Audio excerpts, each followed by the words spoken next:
함께 봉독할 하나님 말씀 창세기 31장 1절로 16절까지 본문 말씀을 교독하실 때 마지막 줄은 같이 읽겠습니다. 야곱이 들은즉 라반의 아들들이 말이 야곱이 우리 아버지의 소유를 다 빼앗고 우리 아버지의 소유로 인하여 이같이 거부가 되었다 하는지라.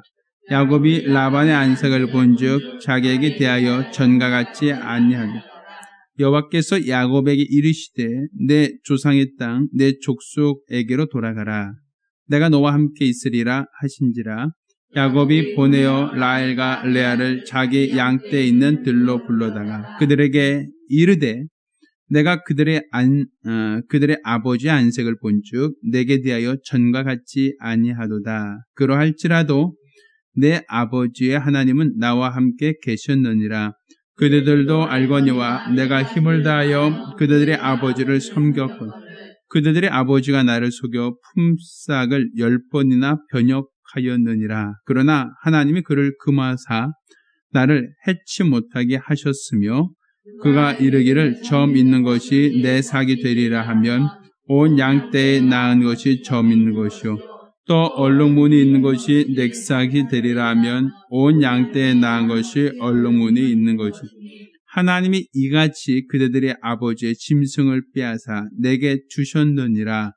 그 양떼가 새끼 뵐 때 내가 꿈에 들어 양떼에 탄 수양은 다 얼룩무늬 있는 것, 점 있는 것, 아롱진 것이었다. 꿈에 하나님의 사자가 내게 말씀하시기를 야곱아 하기로 내가 대답하기를 여기 있나이다 하매 가라사대 내 눈을 들어보라. 양떼의 한 수양은 다 얼룩무늬 있는 것, 점 있는 것, 아롱진 것이니라. 라반이 내게 행한 모든 것을 내가 보았노라. 나는 베델 하나님이라. 내가 거기서 기둥에 기름을 붓고 거기서 내게 서원하였으니 지금 일어나 이곳을 떠나서 내 출생지로 돌아가라 하셨느니라. 라헬과 레아가 그에게 대답하여 가로되 우리가 우리 아버지 집에서 무슨 분깃이나 유업이나 있으리요. 아버지가 우리를 팔고 우리의 돈을 다 먹었으니 아버지가 우리를 외인으로 여기는 것이 아닌가.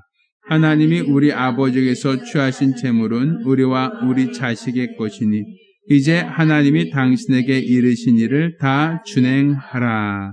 아멘. 자, 오늘은 베델의 하나님이라는 제목으로 하나님 말씀을 함께 나누겠습니다. 하나님은 우리에게 복을 약속하시고 또 약속하신 복을 주시는 분이십니다. 그러니까 우리가 하나님을 안다라고 하는 것은 하나님을 눈으로 보고 아는 것도 아니고 또 하나님을 우리가 항상 그 소리를 귀로 듣고 아는 것도 아니고 우리가 하나님을 만져보고 아는 게 아니란 말입니다. 그러면 우리가 어떻게 하나님을 알 수 있고 어떻게 우리 하나님을 만나고 발견할 수 있는가 하면 하나님은 말씀하신 대로 일하신단 말이죠. 하나님은 말씀하시고 그 말씀하신 대로 그 말씀을 성취하시는 분이시란 말입니다.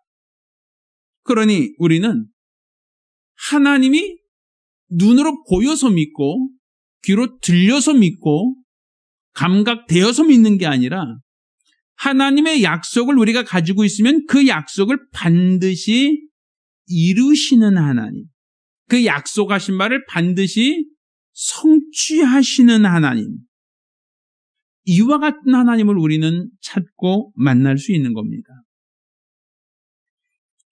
그러니까 우리가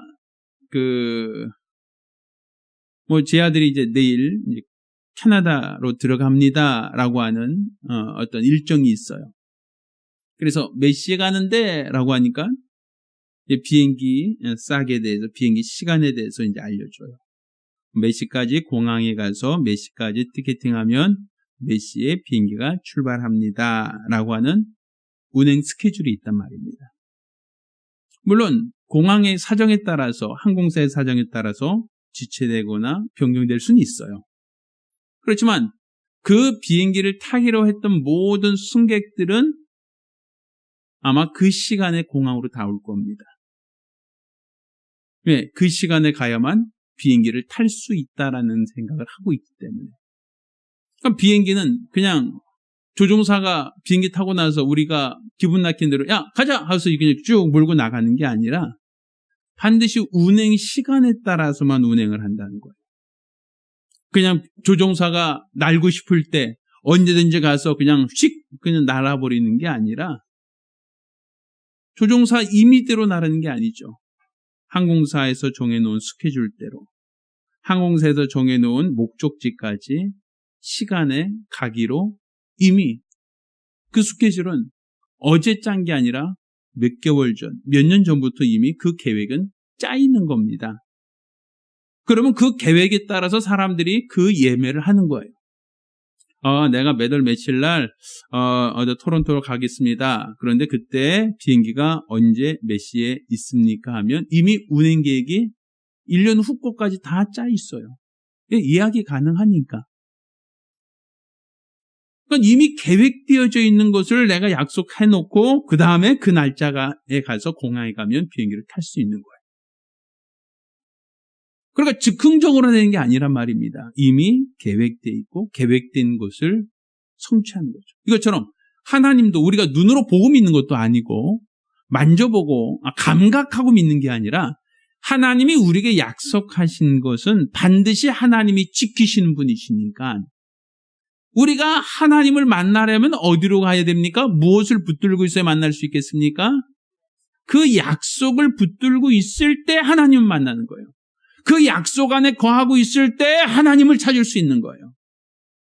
마치 우리가 언제 비행기 타기로 했습니다라는 그 운행 스케줄을 가지고 티켓팅하고 그 시간에 맞춰 가야만 비행기를 타는 거지. 그냥 내가 시간 안 된다고 내가 원하는 시간에 가서 그냥 여기 비행기 좀 태워주세요 라고 하면 마치 택시를 타듯이 비행기를 탈 수 있는 것도 운행할 수 있는 것도 아니지 않느냐는 것이죠. 이처럼 우리 하나님은 자신이 말씀하신 것, 자신이 약속하신 것에 대해서는 1.1획도 변개하지 않으신다는 겁니다. 1.1획도 그분이 번복하지 않으신다는 거예요. 반드시 지키신다는 거예요. 자기에게 손해가 올지라도, 자기에게 불리할지라도 약속하신 것만큼은 반드시 철저하게 지키시는 게 바로 하나님이 공이란 말입니다. 그래서 그 아들을 내어주겠다는 것도 약속이었고 그 아들이 우리의 모든 질고를 담당하시고 우리의 모든 연약함을 담당하실 것을 약속하신 것도 이루셨지 않느냐라는 거죠. 왜 약속하셨습니까? 내 아들이 겟세마네 논산에서 기도하며 아버지와 내게 이 잔을 옮겨주옵소서라고 그렇게 간청함에도 불구하고 이미 내가 약속했다는 거예요. 이미 내가 약속했으니 번복할 수 없다는 거예요. 그러니 아들이 그처럼 간청하며 땀방울이 핏방울이 되도록 기도하셨도 아버지께서는 그것을 번복하지 않고 아들로 고난의 잔을 마시게 하지 않느냐라는 거예요. 이로써 보건대 우리는 하나님을 어떻게 알 수 있고 어떻게 만날 수 있는가? 결국은 하나님이 약속하신 그 약속에서 우리는 하나님을 찾게 되는 겁니다. 오늘 이 야곱이라는 사람도 어디에서 하나님을 만나고 있느냐라는 거예요. 그가 아버지에게 축복을 받았습니다. 아버지가 그 형인 줄 알고 잔뜩 복을 빌었어요. 그런데 형이 잡아 죽이려고 합니다. 이놈의 자식, 네가 나를 속이고 나 대신 아버지께 들어가 네가 축복받았단 말이야? 가만히 안 둬 또 하고서는 이를 바닥바닥 깔죠. 그리고 그 아들, 그 동생 죽이려고 눈이 벌겋게 돼서 잡아 죽이려고 쫓아다닙니다. 야곱이 얼마나 무서웠던지 도망가요. 걸음아 날 살려라. 36개 주랭랑입니다. 어디로? 엄마 고향으로. 엄마가 있었던 그 하란으로 도망갑니다. 걸음아 날 살려라. 도망가는 거예요. 도망가다가 이 밤이 깊어서 이 돌베개에 베고 잠들었을 때 그곳에서 꿈에 하늘의 사닥다리가 열리고 천사들이 오르락내리락 하면서 하나님의 꿈속에 보인단 말이에요. 그러니까 이제 야곱이 내가 이곳에 단을 쌓고 하나님께 약속을 하죠. 아유 하나님, 나로 이곳에 무사히 돌아오게 하면, 나로 아버지 집으로 무사히 돌아오게 하시면 내가 내 수입의 10분을 드리겠습니다. 하나님 나를 지켜주세요 라고 그렇게 하나님께 약속을 하죠. 그리고 그곳 이름을 뭐라고요? 베델이라고 했어요. 근데 거기는 하나님의 집이란 뜻이에요. 베델은 하나님의 집이란 뜻이거든요. 근데 사실 거기는 건물이 없어요. 벌판이에요. 빈들이에요. 그냥 길 가다가 노숙한 거예요. 길 가다가 돌베개 베고 잠잤습니다. 꿈에도 소원. 그 노래 있잖아요. 그렇죠? 그냥 지나가다가 밤은 깊고 길은 어둡고 이제 형은 뒤쫓아오는데 겁은 나는데 하란으로 가는 길인데 한 번도 안 가본 길인데 그냥 피곤하고 지쳤으니까 그냥 노숙한 겁니다. 그냥 길바닥 어디에서 이름 모를 곳에서 그냥 돌벽에 하고 그냥 잠을 잤던 거예요. 그런데 그곳에서 주님이 네가 있는 곳에서 하늘의 사닥다리가 열리고 천사들이 오르락내리락 하는 거예요. 그러니까 그곳은 아무 건물이 없는데도 불구하고 베델이다. 이곳이 하나님의 집이다. 라고 얘기했어요. 그러면 뭐 인적이 있거나 사람이 사는 집이 있어서 하나님의 집이 아니에요. 건물이 없는데 하나님의 집, 베델이라는 건 하나님의 집이라고 했으니까 하나님의 집이다라고 했단 말이에요. 그러면 하나님의 집은 무용, 아무것도 없는데 무슨 집이 됩니까? 벽도 없고 기둥도 없고 지붕도 없는데 무슨 집입니까? 하나님이 나와 함께 하신다는 것. 그러니까 내가 있는 곳이 바로 하나님의 집이에요. 하나님의 복을 사모하여 하나님의 복받기를 사모하는 내가 거하는 곳, 내가 머무는 곳이 바로 하나님의 집이다라는 거죠. 그러니까 내가 지금 어느 곳에 가든지 거기는 한 번도 가본 적도 없고 한 번도 아는 사람을 만나러 가는 것도 아니고 그들이 오라고 초청한 것도 아니고 내가 가겠다고 어떤 그 인편을 알린 것도 아니고 생전 처음 만나는 사람, 생전 처음 보는 사람 그런 곳에 가면서 얼마나 긴장되고 얼마나 겁이 납니까?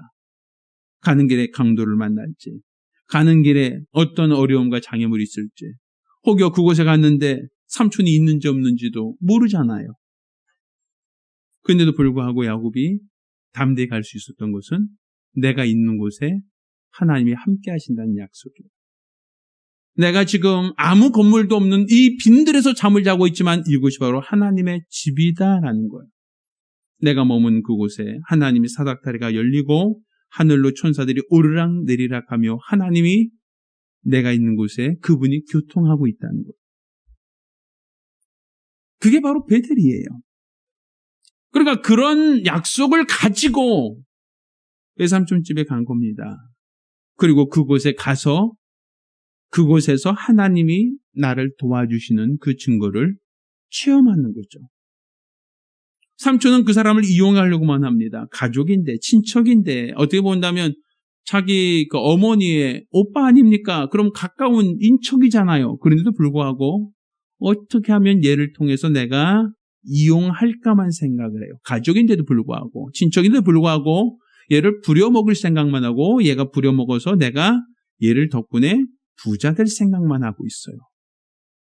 그러니까 가족도 자기가 우선이지 친척도 내가 우선이지 힘들게 온 그 사람이 기준이 아니에요. 그가 아내를 얻겠습니다라고 해도 그가 원한 아내를 주기보다는 속여서 다른 딸을 주고 할 수만 있으면 이 사람 더 일 시켜먹으려고 더 일 부려먹으려고 내가 나에게 필요한 대로 일을 더 많이 시켜먹을 생각만 하고 그것만 연구하지 얘를 도와주겠다, 얘를 지원하겠다, 얘를 어떻게든지 간에 격려하겠다, 위로하겠다는 생각이 아니란 말이에요. 사람들은 항상 나 중심이죠. 내가 필요할 때만 좋고 내가 필요하지 않을 때는 뱉어버리죠. 야곱이 그 가정을 부하게 할 때는 좋아해요. 그렇지만 야곱이 자기 재산 챙기기 시작하니까 그때는 또 싫어해요. 미워해요. 사람들은 그렇단 말이에요. 근데 하나님께서는 항상 누구 편이에요? 야곱 편이란 말이에요. 하나님께서 야곱의 목소리를 들으시고 야곱을 도와주시려고 한단 말이에요. 그래서 야곱이 그 수많은 양 중에서 아롱지고 얼룩무늬 있는 것을 내 것으로 하겠습니다라는 것을 그가 창작한 것이냐? 아니, 하나님이 꿈에 보여주셨어요. 하나님께서 야, 네 외삼촌 양을 칠 때 점이 있는 것이나 아롱진 것이나 얼룩무늬 있는 것은 그것은 네 것으로 하라고 해라. 그리고 하얗고 멀쩡한 것은 다 외삼촌 주어라. 이미 꿈속에서 하나님이 그에게 약속하신 거예요. 그러니 야곱은 외삼촌에 가서 뭐라고 해요? 하나님이 약속하신 것을 가지고 요청하는 거예요. 꿈에 보여준 대로 여기 지금 하나도 아롱진 것도 점 있는 것도 없는데 아롱지고 점 있는 것은 내가 갖고 그냥 힘을 건 거는 다 외삼촌 겁니다 라고 하니까 외삼촌이 뭐라고 하냐면 그래? 알았어. 그렇게 하자. 왜? 아롱지기 별로 없으니까. 그러니까 그 중에도 또 아롱지고 점 있는 것은 또 그 중에 다 뽑아냅니다. 그리고 다 데리고 가요. 그러니까 뭐만 남았어요? 하얀 것만 남았어요. 예, 하얀끼리 결혼하면 뭐가 나오겠어요? 하얀 것만 나오니까. 그러니까 그렇게 해놨어요. 그러고 나서 그래 네가 원하는 대로 해라고 그냥 가죠. 근데 야곱은 뭘 받았어요? 하나님으로부터 꿈에 약속을 받았단 말이에요. 아롱지고 점 있는 거를 보여주었단 말이죠. 그러니 아롱지고 점 있는 거 싹 데려가고 하얀 것만 남았는데도 불구하고 야곱은 하나님이 꿈에서 보여주셨던 그것을 기억하여 거기 신풍나무, 살구나무, 또 거기에다가 버드나무를 심어놓고 그거 보면서 하나님 보여주신 대로 꿈에서 보여주신 대로 나에게 주세요라고 구하는 거예요. 하나님 보여주신 대로 꿈에서 나에게 보여주지 않습니까? 살구처럼 이른 봄에 꽃이 피듯이 이렇게 하나님께서 임신하게 하고 또 단풍, 그러니까 버드나무처럼 번성하게 하시고 또 신풍나무처럼 색깔이 어떻게? 울그락불그락 변하게 해주세요. 왜? 하나님 보여주셨으니까. 나에게 보여주신 대로, 나에게 알려주신 대로 그렇게 해주세요라고 구하죠. 그러고 나서 새끼를 낳는데 보니까 다 어떤 것만 나요? 실하고 튼튼한 것들은 다 아롱지고 점 있는 것만 낳기 시작한단 말이에요. 다 흰 것만 놔두는데 흰 것만 다 모아놨는데도 불구하고 거기서 튼튼한 것들은 다 아롱지고 점 있는 것만 나오고 배실배실한 것들은 다 그냥 흰색만 나오게 했단 말이죠. 결국 하나님이 내가 베델, 네가 하나님의 약속을 갖고 하나님의 복을 사모하고 하나님 복 받고자 하는 너에게 네가 어느 곳에든지 내가 너와 함께 하신다는 그 약속이 있는 거예요. 그러니까 우리가 하나님의 복을 받겠다라고 하는 것은 눈에 보이는 복이 아니라 약속을 받는 거예요. 하나님이 내가 아버지의 복을 얼마나 받고 싶어 했는지, 얼마나 복을 사모했는지, 내가 고난이 오고, 내가 핍박이 오고, 내가 어려움이 올지라도 하나님께 복받고자 하는 그런 간절함과 사모함이 있었던 그 야곱, 그에게 약속하신 것은 네가 있는 그곳이 베델이라는 거예요. 네가 어느 곳으로 가든지 그곳이 베델이라는 거예요. 네가 있는 곳에 천사들이 오르락내리락하며 하나님과 교통하고 소통하고 왕복하겠다는 거예요. 그게 약속이에요. 우리가 복이라는 것을 뭔가 돈을 받는 것을 복이라고 생각하고 뭔가 재력을 복이라고 생각하는 경향이 있지만 하나님께서는 야곱, 아버지에게 축복받았던 그 야곱에게 약속하셨던 것은 네가 어느 곳에 가든지 내가 너와 함께 하겠다는 것이 약속이에요. 오늘날도 우리 하나님께서는 우리에게 동일한 약속을 하시죠? 내가 너와 함께 하리라. 그 약속이죠? 그 약속을 하나님께서는 무엇으로 주셨어요? 이름으로 주셨단 말입니다. 그래서 내 이름을 임마누엘이라 하라. 이 말을 번역한 즉 하나님이 우리와 함께 하신다 라고 했잖아요. 그러니까 임마누엘, 우리와 함께 하신다는 게 왜 우리에게 중요한가? 바로 우리가 있는 곳에 주님이 함께 하겠다는 거예요.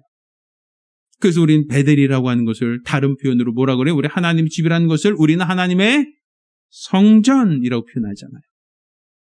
우리가 성령이 거하시는 하나님의 성전 되었습니다 라고 고백하잖아요. 왜? 복받기를 사모한 자를 하나님이 내가 너와 함께한다 라고 했고 너와 함께하는 것은 바로 하나님의 집이다. 허허벌판 아무것도 없는 곳이라 할지라도 내가 있는 그곳이 하나님이 나와 함께 하시는 곳이고 나와 함께 하시는 그 하나님이 나의 모든 필요를 하시고 나에게 복을 약속하신다. 내 하는 모든 일을 그가 도와주신다는 것을 그가 알고 믿었기에 그가 있는 곳이 바로 베델이 되는 겁니다.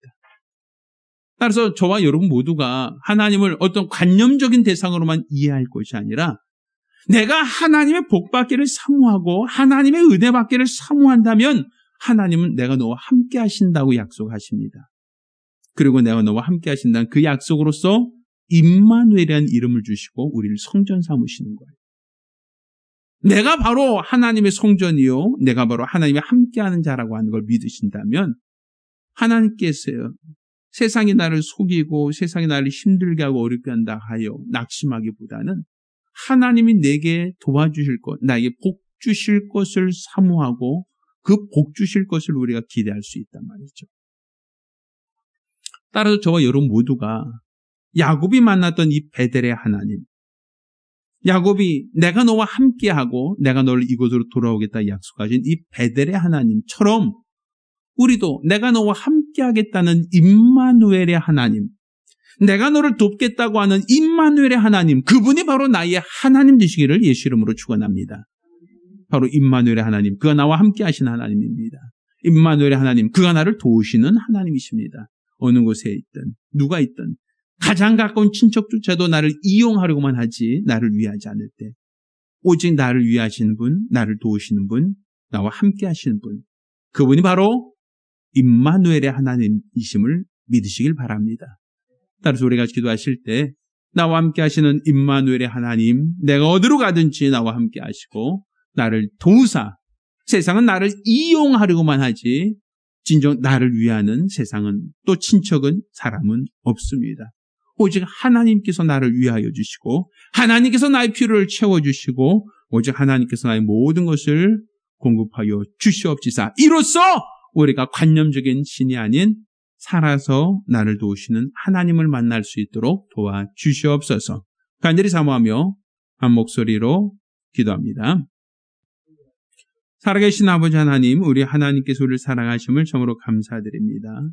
임마누엘의 하나님, 우리와 함께 하신다 약속하시고 내가 어느 곳으로 가든지 무엇을 하든지 하나님이 도우시겠다고 약속하여 주셨사온즉 우리가 일평생 우리 하나님을 알고 믿고 의지하되 하나님이 약속하신 그 약속에 굳게 서서 주를 바라볼 수 있도록 도와주시옵시고 우리 하나님께서 귀하게 사랑하고 사용하신 거룩한 증거와 능력을 가지고 일평생 우리 주 앞에 충성되게 하여 주시옵소서.